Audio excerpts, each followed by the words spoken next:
So, yeah, you know, he, after 3 weeks of being a good guy, he ended up at an after hours sitting on the roof of whatever that place is on Taffy Street. There's the same ex-cop with a face of puffy pink meat, glossy, stretched tight, porcine, hog-like is what that means, you know. Talking about, this cop's talking about, oh, we lost 3 brothers last night. Died fighting a fire. But, this guy's casually brandishing his 9/11 tattoo and trying to keep up his connection to this brotherhood that he's his connections to are tenuous, to say the least. At this point, he's hanging out, supervising people doing drugs. Anyway, so Mr. Private Eye is over there, 6 in the morning, whatever. Somebody's got a loose black Labrador retriever running around the roof, running around the black top. It's starting to get hot and humid up there. The twisted witch of the after hours was there with her fanny pack, slinging the usual shit. Ragged old white lady. Rose-colored light knifed a gap in the clouds, struck her fanny pack at an angle. At that moment, the fanny pack was unzipped, hanging open, as her spindly witch fingers spidered around for bags of white dust, brown crystals. Right then, as he was watching, the light glinted against something else in there, and the black lab lunged, the witch twitched, and the thing that had been glinting like something you're supposed to pick up in Zelda jumped out of her bag and rolled across the tar roof. Looked like it did it on its own, propelled by its own will. This was a decision this little glinty thing had made, that it wanted to move, like the frickin' ring from Lord of the Rings that Peter Jackson screwed up all those movies and took a dump on my childhood fantasy world. Anyway, this little thing rolled right up to me, or him, rolled right up to the Private Eye. Am I doing this in first person or third person? I forgot. Mr. Private Eye picks it up, stuff it in my pocket. Got on with the scumbag business of the next 6 hours. People on MDMA very receptive to the Private Eye's bullshit and advice. Next day, 5 p.m., sleeping on a pizza box. Private Eye Man gets a text with some emojis he couldn't refuse and an address. As a private eye, this is the sort of thing, you know, mysterious tease you hope for and wait for. So he dumps a little bottle of blue Gatorade on his head and grabs an Uber. Lovely Dominican lady named Marielle, studying civil engineering at CUNY, receptive and sweet, talking about life and being nice to your mom and playing dominoes. She's a lesbian, so don't anybody get worried. Got out of the car, started stepping on flyers like Las Vegas when you come out of the dark, cool casino floor where time has no meaning and it's 7 in the morning and 105 degrees, and what's waiting for you is a hot seatbelt in your little Corolla that you left the windows closed. You get a 3rd-degree burn from that seatbelt. but on the way to your car, you're stepping on little pieces of shiny paper with boobs and butts and phone numbers on them. All these stripper flyers, real depressing.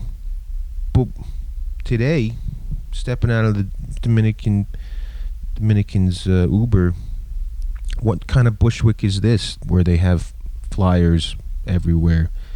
And there's a flyer of a guy that people say looks like Jason Bateman, and it says the Luke Wyatt. It's a dude with a turtleneck sitting in a Charlie Rose-like situation. What is this, some kind of talk show? This is a flyer for who does flyers for talk shows. Nonetheless, there it was. Was this a window into a possibility or something that was actually occurring in this plane of reality? We find out later on.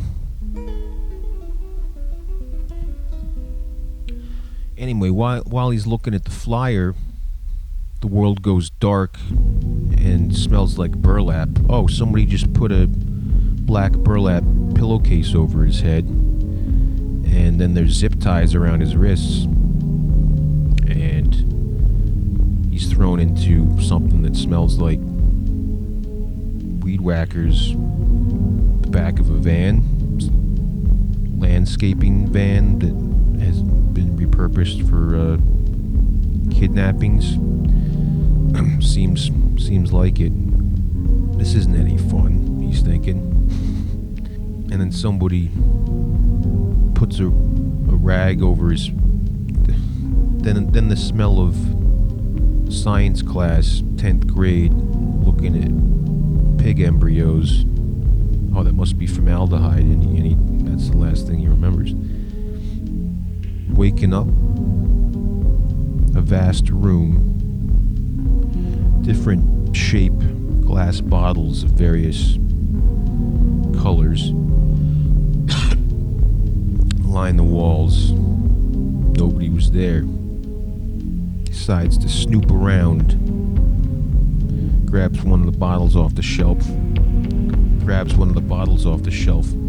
pulls the cork out, looks inside. Ouch, he thinks.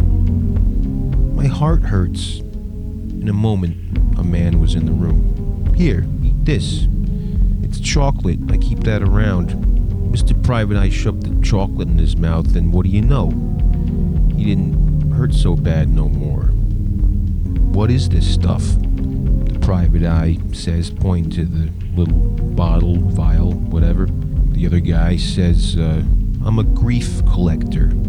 I collect different types of grief, loss, sorrow. Here, smell this one, he says, handing him a small bottle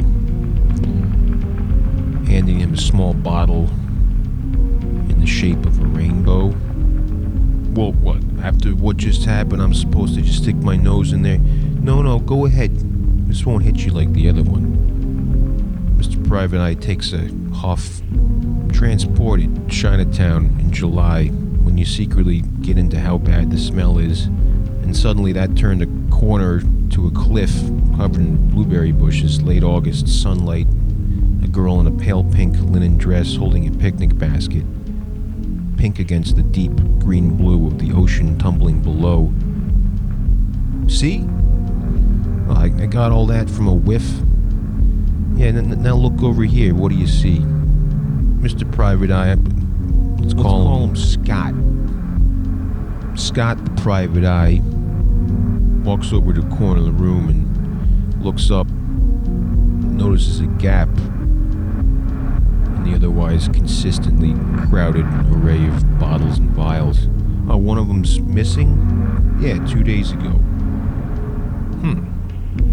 Scott's thinking to himself, well, maybe this has something to do with that weird, resonant, special-looking object that rolled over to me on the roof of that after-hours party, and I picked up stuff in my pocket.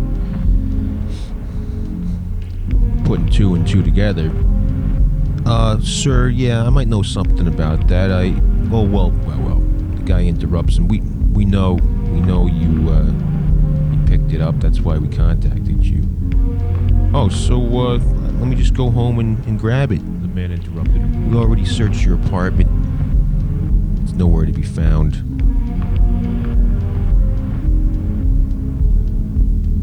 Scott was not happy with that information. Was this guy gonna beat him up or put him in another van that smelled like Weedwackers? So what's the... We're gonna need your help recovering this object, the man said. That sounds fine. The man interrupted him with a big pile of manila file folders, slapped him upside the head with them.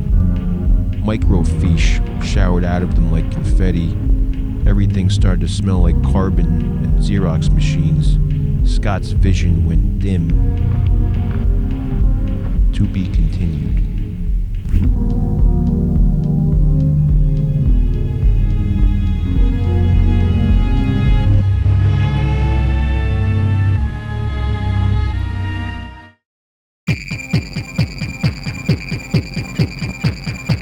Live from the tanning bed.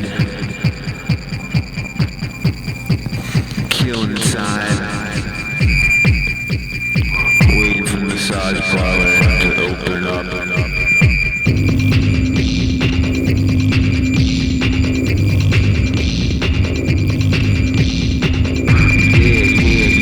Yeah, I'm an animal.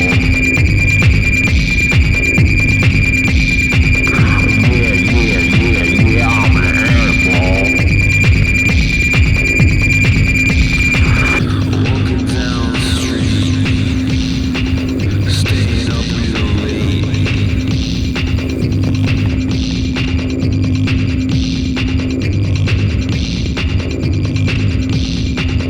Draw myself on the toilet.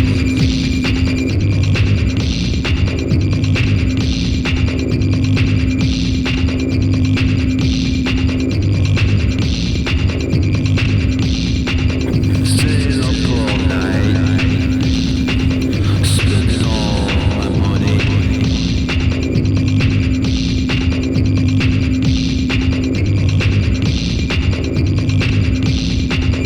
Talking bullshit I don't believe, telling people what they want to hear.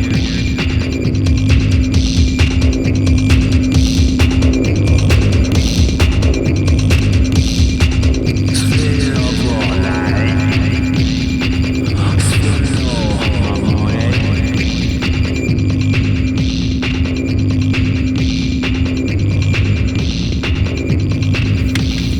To tell a story, to use money, to lie about it, to tell a story. I don't need to know exactly what I'm doing. I don't have to make up my mind. I contradict myself. I eat myself. Walk all over my own dreams.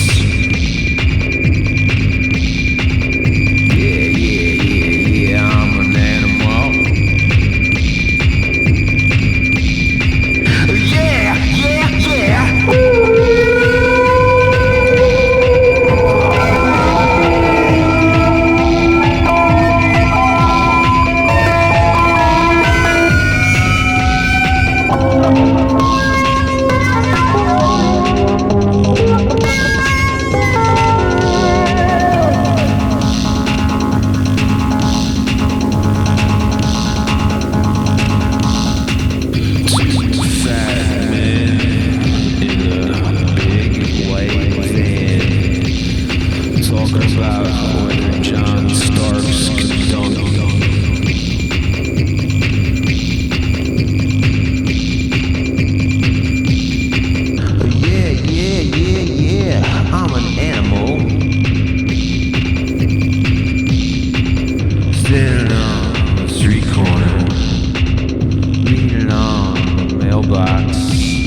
built by the riverside.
Stone Age hairline to put your plants.